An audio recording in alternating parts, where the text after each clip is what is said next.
نہیں ہے نا امید اقبال اپنی کشت ویراں سے، ذرا نم ہو تو یہ مٹی بڑی زرخیز ہے ساکی۔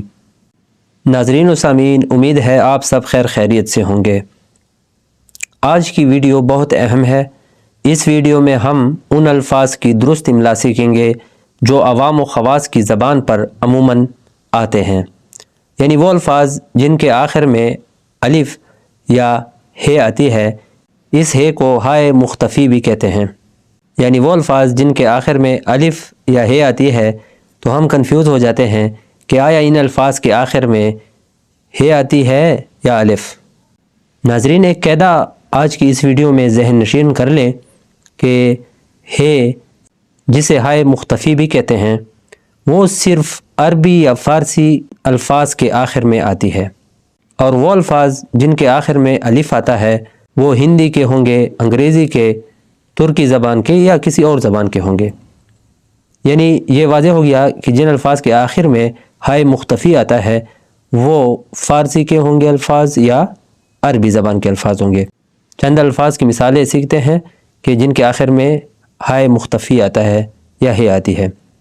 مثالیں ہیں: بستہ، مرثیہ، گزشتہ، رتبہ، طلبہ، صوفیہ، سایہ، جلسہ، مقدمہ، خاتمہ وغیرہ۔ وہ الفاظ جن کے آخر میں الف آتا ہے یہ الفاظ عربی یا فارسی زبان کے الفاظ نہیں ہیں۔ ان کی چند مثالیں ہیں: اڈا، انگارہ، انگوٹھا، باجرا، باجا، راجا، بٹوا وغیرہ۔ ویڈیو کے آخر میں ہم وہ الفاظ جن کے آخر میں الف یا ہے آتی ہے کی درست املا سیکھیں گے، مگر اس سے پہلے کچھ اہم نکات کو سیکھنا نہایت اہم ہے۔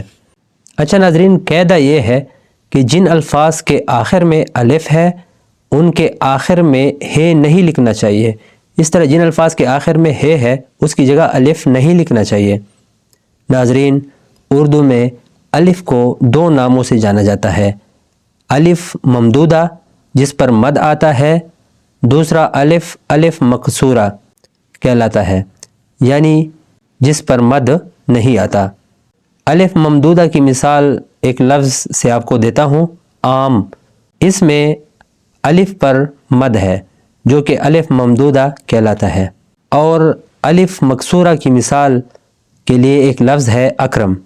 اس الف پر مد نہیں ہے تو یہ الف مکسورہ ہے۔ یہ سیکھ چلے تو اس بات کو بھی مد نظر رکھنا چاہیے کہ ان قاعدوں میں کچھ لچک بھی ضرور ہوتی ہے۔ اس کو قواعد کی زبان میں استثناء کہتے ہیں۔ اب ہم کچھ شہروں کے نام لیتے ہیں۔ ان شہروں کے نام عربی یا فارسی زبان کے تو نہیں ہیں، لیکن پھر بھی ان کے آخر میں ہے آتی ہے۔ وجہ یہ ہے کہ یہ خاص نام ہے، جیسے کلکتہ، پٹنہ، آگرہ، لدھیانہ، امروہہ وغیرہ۔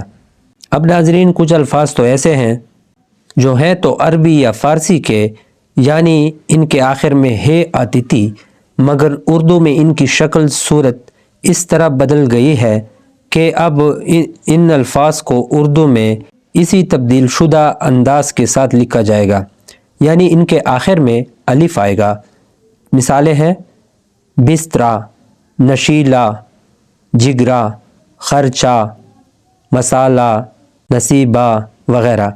اچھا ناظرین، ایک بات ذہن نشین کیجئے کہ جو ہم حروف استثناء کے بارے میں پہلے بات کر چکے ہیں وہ کچھ الفاظ کے لیے ہے، زیادہ کے لیے نہیں ہے۔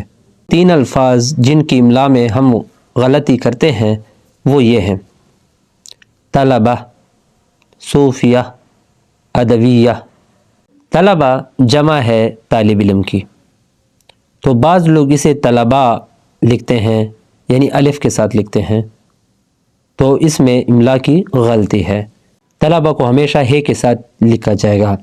اس طرح صوفیہ ہے جو کہ جمع ہے صوفی کی، بعض لوگ اسے صوفیاء لکھتے ہیں، یعنی الف کے ساتھ لکھتے ہیں، جو املا کے لحاظ سے غلط ہے، یعنی صوفیاء کو آپ نے ہے کے ساتھ لکھنا ہے، یہ درست ہے۔ یوں ادویہ جمع ہے دوا کی، بعض لوگ ادویہ کی جمع ادویات لکھتے ہیں جو درست نہیں ہے۔ ویڈیو کی طوالت کے پیش نظر کچھ ان الفاظ کو سیکھتے ہیں جو کہ عام بول چال میں استعمال ہوتے ہیں یا لکھنے میں استعمال ہوتے ہیں۔ آئیے ان الفاظ کو ہم سیکھتے ہیں۔ سب سے پہلے ان الفاظ کو ہم سیکھتے ہیں جن کے آخر میں الف آتا ہے۔ یہ الفاظ درج ذیل ہیں: ڈاکیا، ڈرامہ، ڈانچا، معمہ، صحرا، دوپٹہ، داغا، چٹیا، چٹخارا، ٹوکرا، تولیہ، رکشا، کرتا، پتا، پٹاخہ، بروسا، بوسا، بٹوا، بنجارا، بنگلہ، مورچہ وغیرہ۔ یہ وہ الفاظ ہیں جو اکثر ہم بول چال میں استعمال کرتے ہیں۔ فانی بدایونی کا ایک شعر ہے: ایک معمہ ہے سمجھنے کا نہ سمجھانے کا، ایک معمہ ہے سمجھنے کا نہ سمجھانے کا، زندگی کاہے کو ہے خواب ہے دیوانے کا۔ تو یہاں پر ناظرین اگر دیکھا جائے معمہ فانی بدایونی جیسے بڑے شاعر نے بھی الف کے ساتھ لکھا ہے۔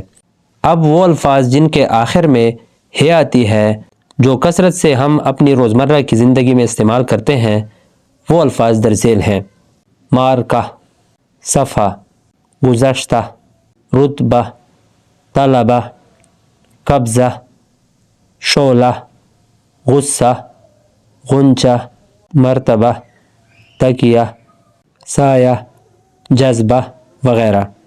اقبال کا ایک شعر ہے: زندگی زندہ دلی کا نام ہے، زندگی زندہ دلی کا نام ہے، مردہ دل کیا خاک جیا کرتے ہیں۔ اگر دیکھا جائے اس شعر میں مردہ ہے کے ساتھ ہے۔ تو ناظرین آج کی ویڈیو میں یہ اہم باتیں جن پر ہم نے روشنی ڈالی ہے وہ ایک ہی لائن میں، دو لائن میں آپ کو بتا دوں کہ وہ الفاظ جن کے آخر میں الف آتا ہے وہ یا تو ہندی زبان کے ہوں گے یا انگریزی زبان کے ہوں گے یا ترکی زبان کے ہوں گے یا کسی دوسری زبان کے ہوں گے، اور وہ الفاظ جن کے آخر میں ہائے مختفی آتا ہے وہ یا تو عربی زبان کے الفاظ ہوں گے یا فارسی زبان کے الفاظ ہوں گے۔ تو آپ کہیں گے کہ یہ ہمیں کیسے پتہ چلے گا؟ ناظرین اگر آپ نے کسی زبان کو سیکھنا ہے تو آپ نے محنت بھی کرنی ہے۔ اس کے لیے آپ نے ڈکشنری کا سہارا دینا ہے۔ آج کل ڈکشنریاں موبائل میں مل جاتی ہیں، تو ایک ایک لفظ آپ اس میں دیں۔ اگر آپ کو الفاظ سیکھنے کا شوق ہے تو وہ لفظ کا معنی بھی آپ کو دے گا وہ ڈکشنری جو ہوتی ہے، اور ادھر لکھا بھی ہوتا ہے کہ یہ لفظ عربی کا ہے، فارسی کا ہے یا کسی اور زبان کا ہے، وہ اس کے ساتھ لکھا ہوتا ہے۔ ناظرین امید ہے آپ کو یہ ویڈیو اچھی لگی ہوگی۔ اگر آپ کو اچھی لگی ہے تو اس کو لائک کریں۔ میرے چینل کو اگر سبسکرائب نہیں کیا تو پلیز اس کو سبسکرائب کیجئے۔ شکریہ۔